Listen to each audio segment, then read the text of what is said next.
Hello everyone. आज है 23 सितंबर और आज के इस वीडियो में हम 23 सितंबर से बनने वाले महत्वपूर्ण करंट अफेयर्स के बारे में चर्चा करने वाले हैं। साथ ही साथ करंट अफेयर्स के इम्पोर्टेंट फैक्ट के बारे में भी हम बात करेंगे। तो आप जो भी फैक्ट हम बताए जाते हैं हमारे द्वारा तो उनको भी नोट डाउन जरूर करें। और दोस्तों, अगर आप इन करंट अफेयर्स के क्वेश्चन का पीडीएफ चाहते हैं तो आप हमारे टेलीग्राम चैनल से जुड़ सकते हैं, जिसका कि लिंक डिस्क्रिप्शन पे दिया गया है। और अगर चैनल पे नए हैं तो चैनल को सब्सक्राइब कर लें और अपने दोस्तों के साथ शेयर जरूर करें। तो चलिए शुरू करते हैं आज के पहले प्रश्न की ओर। आज का हमारा पहला प्रश्न है दोस्तों, हाल ही में किस मंत्रालय ने अंतरराष्ट्रीय वाष्प सम्मेलन 2024 का आयोजन किया है? तो हाल ही में जल शक्ति मंत्रालय के द्वारा अंतरराष्ट्रीय वाष्प सम्मेलन 2024 का आयोजन किया गया है। दोस्तों, हाल ही में 8वां भारत जल सप्ताह का आयोजन किया जा रहा है। उसी के अंतर्गत अंतरराष्ट्रीय वाष्प सम्मेलन का आयोजन किया गया है और इसका आयोजन जल शक्ति मंत्रालय के द्वारा पेयजल एवं स्वच्छता विभाग के द्वारा किया गया है। अब ये मनाया जा रहा है अंतरराष्ट्रीय वाष्प सम्मेलन, तो इसका मेन ऑब्जेक्टिव क्या है? तो इसका जो मेन ऑब्जेक्टिव है, जो हमारी वर्तमान की यानी करंट की जिस समय पे हम लोग चल रहे हैं और हमारे आने वाली जो पीढ़ी है उनके लिए जल संसाधन के जो भी साधन है उनका कुशल संवाद हो सके, यानी उसको कैसे सुरक्षित रखा जा सकता है, क्योंकि जल का संकट काफी ज्यादा बढ़ रहा है।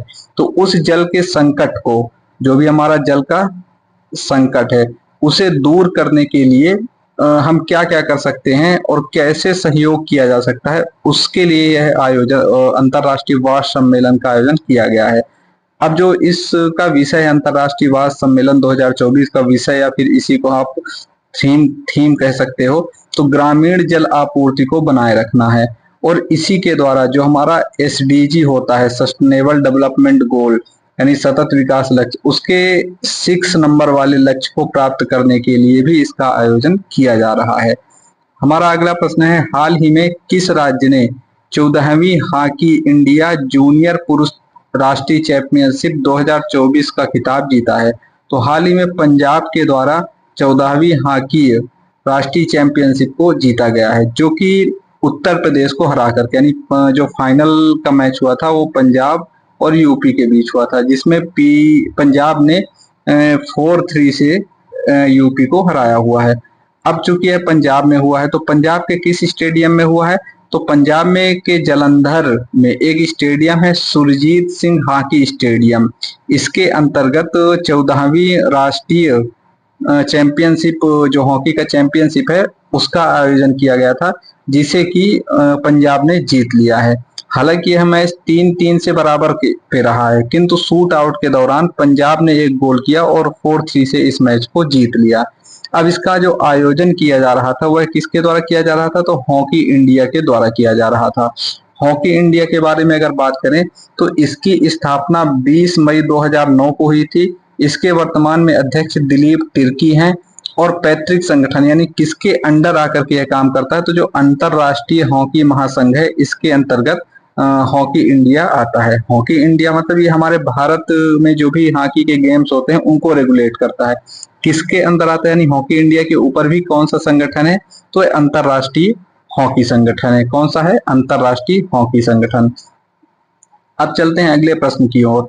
हाल ही में राष्ट्रमंडल खेल या जिसे कॉमनवेल्थ गेम्स कहा जाता है का आयोजन कहाँ किया जाएगा? तो इसका आयोजन ग्लासगो में किया गया है दोस्तों।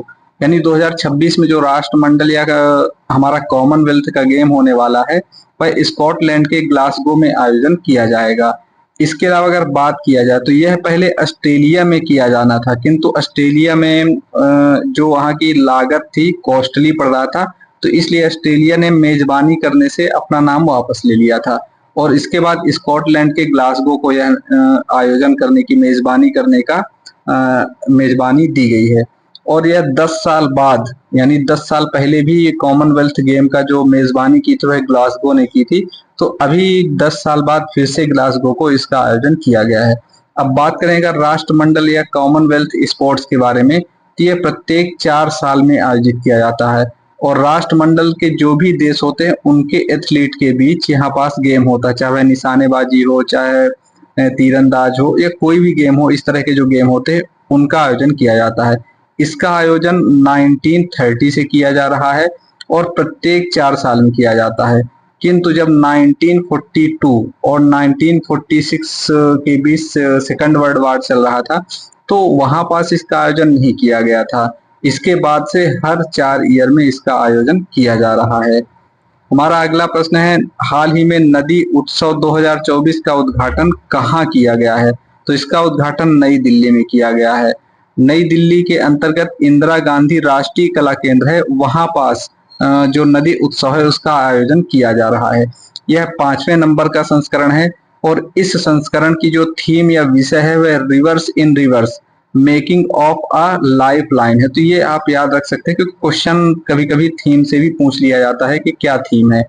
और अगर इसी के उद्देश्य की बात करें कि जो नदी उत्सव मनाया जा रहा है, तो ये बेसिकली जो हमारा नदी है, वर्तमान समय में जो नदियां हैं हमारे देश की, उनमें काफी ज्यादा गंदगी फैलाई जा रही है। और जो भी किसी भी स्टेट का हो, तो वहाँ का जो कूड़ा करकट है पूरा नदी में जा रहा है। तो उसी के सांस्कृतिक महत्व और नदी के इकोसिस्टम या पारिस्थितिक तंत्र को मजबूत करने के लिए ये नदी उत्सव का आयोजन किया जा रहा है। अब इसमें एक फोटो शो की गई थी, जो कि आपको इसमें देख पा रहे होंगे। यह कसाबती नदी का है और इसी पे एक मॉडल बनाया गया था स्कूली छात्रों के द्वारा, और इसका जो प्रदर्शनी है वह आयोजित की गई थी। ये यहाँ पास जो भी व्यक्ति जाना चाहे तो निःशुल्क है, और सुबह 10 बजे से रात में 8 बजे तक इस यहाँ पास आयोजन इसका किया जा रहा है। हमारा अगला प्रश्न है, हाल ही में जारी भारतीय खाद्य सूचकांक 2024 में शीर्ष स्थान पर कौन सा राज्य रहा है? तो शीर्ष स्थान पर केरल रहा है। दोस्तों, ये लगातार सेकंड टाइम हुआ है जब केरल भारतीय खाद्य सूचकांक में शीर्ष टॉप पे रहा है। सेकंड नंबर पे आया हुआ है तमिलनाडु, थर्ड नंबर पे आया हुआ है जम्मू कश्मीर, और फोर्थ नंबर पे आया हुआ है गुजरात, और फिफ्थ नंबर पे नागालैंड है। तो आप ये याद रख सकते हैं फोर्थ या फिफ्थ नंबर, क्योंकि ये क्वेश्चन इंपॉर्टेंट है और ये क्वेश्चन पूछा जा सकता है एग्जाम में कि भारतीय खाद्य सूचकांक 2024 शीर्ष में कौन सा स्थान रहा है, या फिर क्रम से इनको जमाइए। 4-5 ऑप्शन दे देगा और क्रम से जमाने के लिए बोल देगा। तो सेकंड टाइम पे रहा है। इसका जो आयोजन किया जाता है FSSI यानी food safety and standard authority of India के द्वारा किया जाता है, और वार्षिक रूप से इसका मूल्यांकन किया जाता है। अब इसका क्यों आयोजन किया जाता है? ताकि जो हमारे देश के नागरिक हैं उनको सुरक्षित और पौष्टिक खाना मिल सके। इसके लिए जो खाद्य सुरक्षा सूचकांक है इसका आयोजन किया जाता है। क्योंकि इसका जो संस्करण या फिर इसका जो रिपोर्ट जारी की जाती है वो FSSI के द्वारा की जाती है। तो थोड़ी सी डिटेल हम FSSI के बारे में भी जान लेते हैं। इसका फाउंड यानी इसका फॉर्मेशन जो हुआ था 5 सितंबर 2008 को किया गया था, और इसका हेडक्वार्टर नई दिल्ली में है। और किस मिनिस्ट्री के अंतर्गत आता है, अथॉरिटी क्या है? तो यह ministry of health and family welfare है। अब हमारा अगला प्रश्न है, अंतरराष्ट्रीय शांति दिवस कब मनाया जाता है? तो अंतरराष्ट्रीय शांति दिवस 21 सितंबर को मनाया जाता है, और प्रत्येक वर्ष 21 सितंबर को अंतरराष्ट्रीय शांति दिवस मनाया जाता है। अब इसे जो अंतरराष्ट्रीय शांति दिवस है, इसे मनाने का जो मुख्य कारण है वह मानवता द्वारा शांति की संस्कृति को बढ़ावा देना और शत्रुता और संघर्ष को खत्म करने के, यानी जो शत्रुता और उसी के बीच में संघर्ष करते हैं दुनिया भर में, यानी लड़ाई झगड़ा, तो उसको खत्म करने के लिए इसका आयोजन किया जाता है। अब जो 2024 में इसका विषय या थीम है वह है शांति की संस्कृति विकसित करना, और इसका आयोजन 1981 से संयुक्त राष्ट्र महासभा के द्वारा सितंबर माह के तीसरे मंगलवार को किया जाना था, किंतु 2001 से यह प्रत्येक वर्ष अब 21 सितंबर को मनाया जाने लगा है। हमारा अगला प्रश्न है, हाल ही में समाचारों में रहा स्क्वायर किलोमीटर एरे टेलीस्कोप किन देशों में स्थित है? तो यह ऑस्ट्रेलिया और दक्षिण अफ्रीका में स्थित है। दोस्तों, एरे नामक का जो स्क्वायर किलोमीटर एरे यानी SKA, ये सबसे बड़ी रेडियो दूरबीन है। दुनिया की जो सबसे बड़ी रेडियो दूरबीन है वह स्क्वायर किलोमीटर एरे है। यहाँ से ऐसा भी क्वेश्चन पूछा जा सकता है कि जो स्क्वायर किलोमीटर एरे दुनिया की सबसे बड़ी दूरबीन कौन सी है? तो वह कौन सी है? स्क्वायर किलोमीटर एरे है। और इसने अभी जो स्क्वायर किलोमीटर एरे दूरबीन है, इसने अपना पहला अवलोकन शुरू किया हुआ है, और यह इसका उपयोग इस चीज में किया है कि जो वैज्ञानिक लोग हैं वो अंतरिक्ष या बाकी क्षेत्रों की टेलीस्कोप के माध्यम से दूसरे ग्रहों के बारे में अच्छी खासी जानकारी प्राप्त कर सकें। और इसका परिचालन मुख्यालय यूके में, यानी लंदन यूके में इसका परिचालन मुख्यालय, जहां से ये संचालित किए जाते हैं। हमारा अगला प्रश्न है 2024 में 55वें भारतीय अंतर्राष्ट्रीय फिल्म महोत्सव का मेजबान कौन सा राज्य है? तो यह गोवा में मेजबानी करेगा, यानी जो 55वां भारतीय अंतर्राष्ट्रीय फिल्म महोत्सव है उसकी मेजबानी गोवा करेगा। दोस्तों यह 55वां संस्करण 55th नंबर का संस्करण है, जो कि 20 से 28 नवंबर के बीच गोवा में आयोजित किया जाएगा। अब ये क्यों आयोजित किया जाएगा कि जो हमारे इसका आयोजन करने का जो मुख्य उद्देश्य हम कहें तो जो हमारे युवा फिल्म निर्माता हैं, यानी जो यंगेस्ट लोग हैं, उनको सहायता करने के लिए इसमें एक नया खंड शुरू किया जा रहा है, जिसका नाम है सर्वश्रेष्ठ डेब्यू भारतीय फिल्म अनुभाग। और युवा फिल्म निर्माताओं को प्रमोट करने के लिए इसका आयोजन किया जाएगा, जिसमें 5 डेब्यू फीचर फिल्में होंगी और दुनिया भर के जो फिल्म निर्माता हैं या अभिनेता हैं, इनको आकर्षित करने के लिए इसका आयोजन किया जा रहा है। हमारा अगला प्रश्न है, हाल ही में भारत के प्रधानमंत्री ने महाराष्ट्र के किस क्षेत्र में पीएम मित्र पार्क की आधारशिला रखी है? तो महाराष्ट्र के अमरावती में पीएम मित्र पार्क की स्थापना अभी हाल ही में प्रधानमंत्री नरेंद्र मोदी जी ने रखी है। और इनके द्वारा 1000 एकड़ में जो PM mega integrated textile region and apparel, जिसे पीएम मित्र पार्क है कहा जाता है, उसकी आधारशिला रखी गई है।